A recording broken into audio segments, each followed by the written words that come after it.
Tommy. Hey Andrea, how you doing? I'm doing great. How are you? I'm excellent. I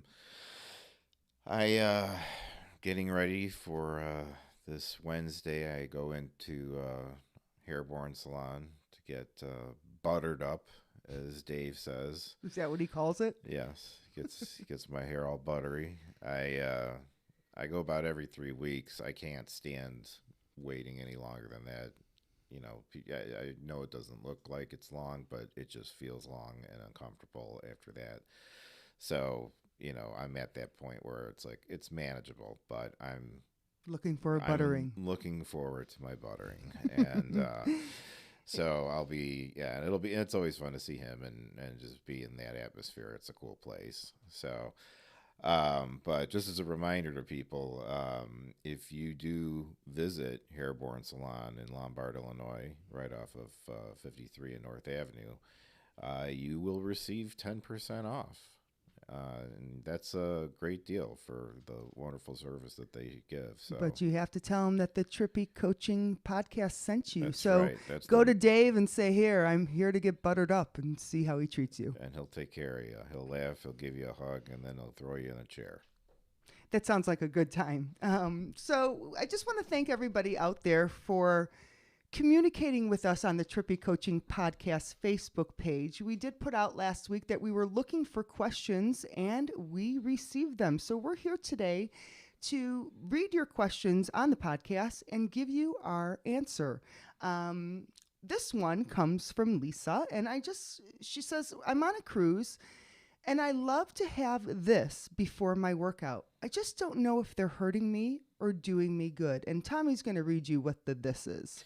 It's they're juices from the juice bar, and one of her concerns that she mentioned was that she was told with Weight Watchers that when fruits and vegetables are juiced, the points go up because there's no chewing, and if you blend fruit, the natural sugars are released from within the cell walls of the fruit and become free sugars.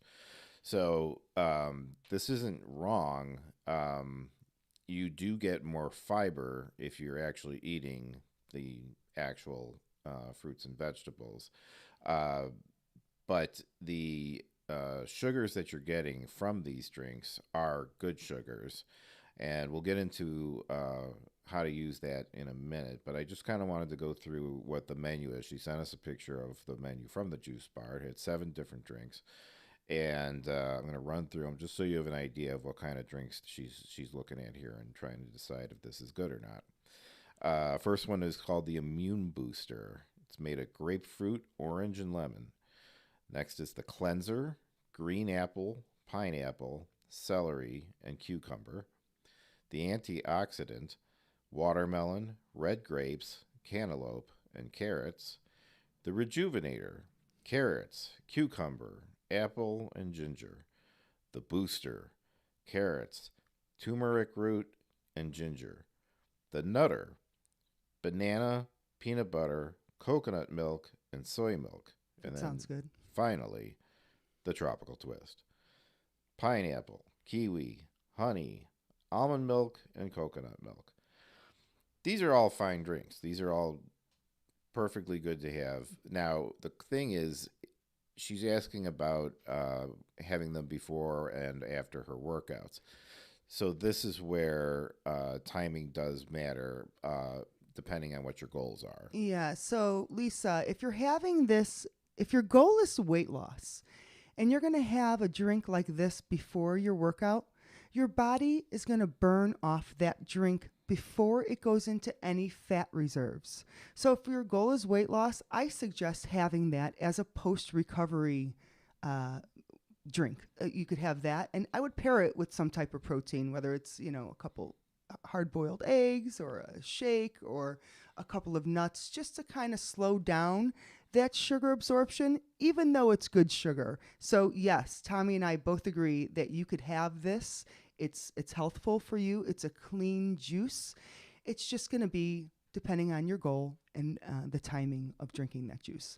Right. And if you're looking for alternatives to anything that's like a sugary type of drink, if you visit our Facebook page, if you go into the photo albums, there's one for recipes where we're going to keep recipes as we build them up over time. But there's several recipes for infused water, and then what are Thing they? called Jeltzer, where Jeltzer. we put a little bit of it's a clean juice. It's 100% natural juice, along with the seltzer water. So you kind of get a Yeah, Jeltzer. so you can check that out there if you're looking for some alternatives. We got another question. The neck. Yeah, I'm sorry. We got another question that was also drink related, asking our opinion on Celsius energy drinks.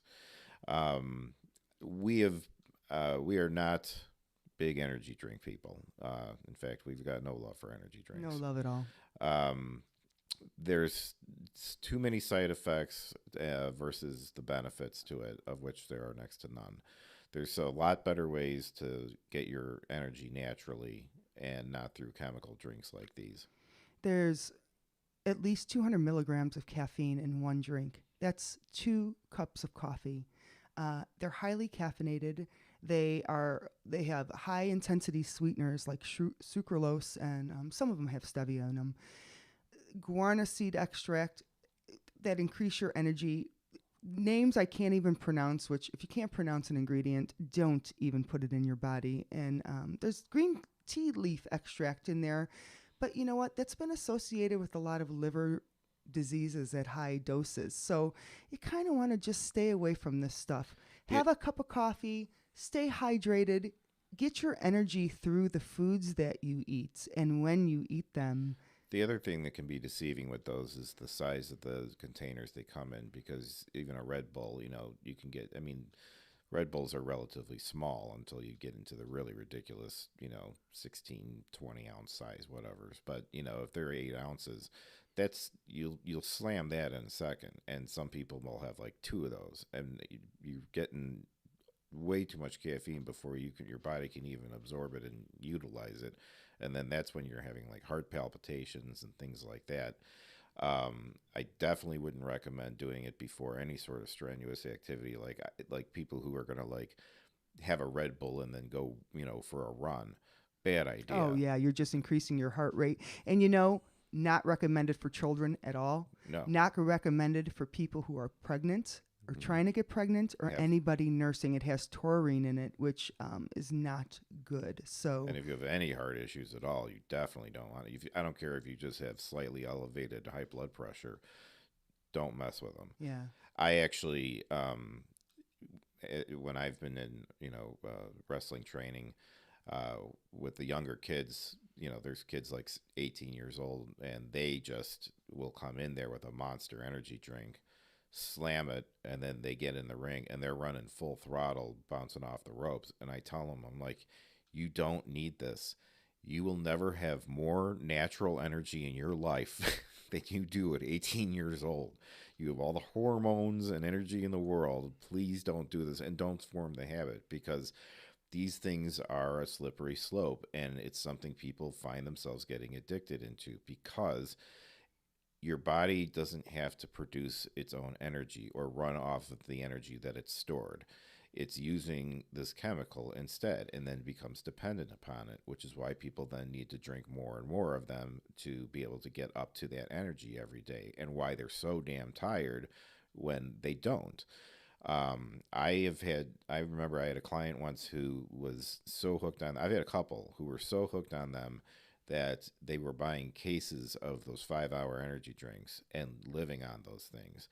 And you'll never be able to lose weight, or your body's not going to get any of any of the nutrients that it needs. I don't care that it says it's got B12 on it. That doesn't, a Snickers bar has protein. That doesn't mean, it's, right. it's like, so I mean, just energy drinks in general, but things like Celsius try to package themselves and display themselves as like a healthy. Yeah, they're at every gym. They're in the refrigerator at every gym there. But and at the end of the day, it is what it is. So don't fall for that.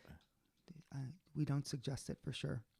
So thank you, Michelle, for your question. We do appreciate that. Okay, so this last one is from Lisa, another Lisa.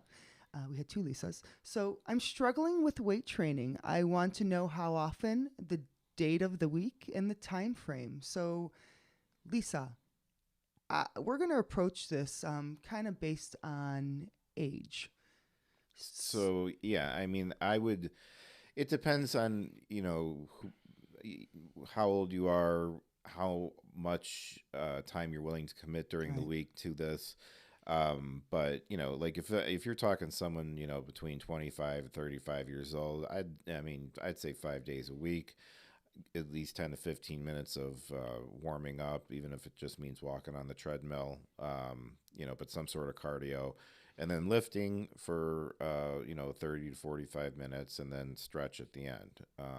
Stretch at the end is something that gets way overlooked and skipped by too many people, but you will save yourself a lot of potential injuries, and you'll just not be as sore too if you stretch at the end.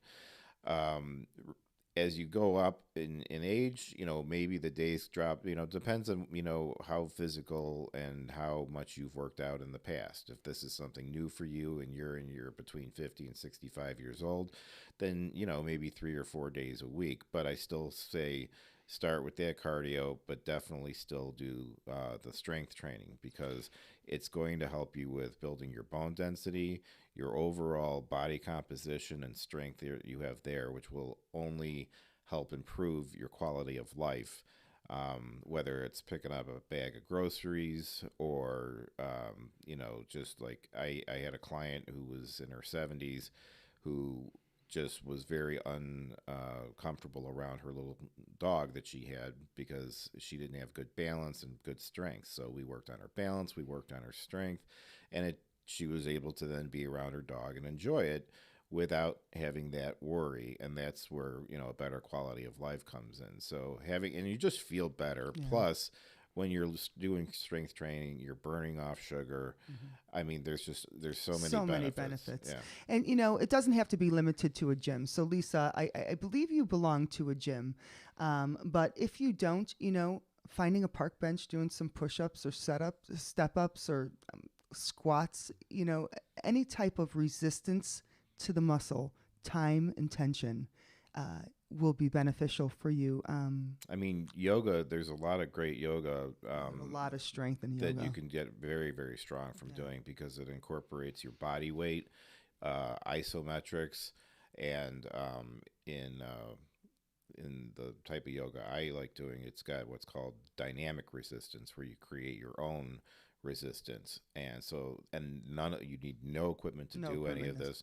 There's no wear on your joints. There's no jumping or moving around like that, but you can get your heart rate up, 120, 130, 140, doing these types of exercises. So just remember that strength training too is always complemented by a balanced eating plan. So make sure you get your protein in if you are strength training with every meal.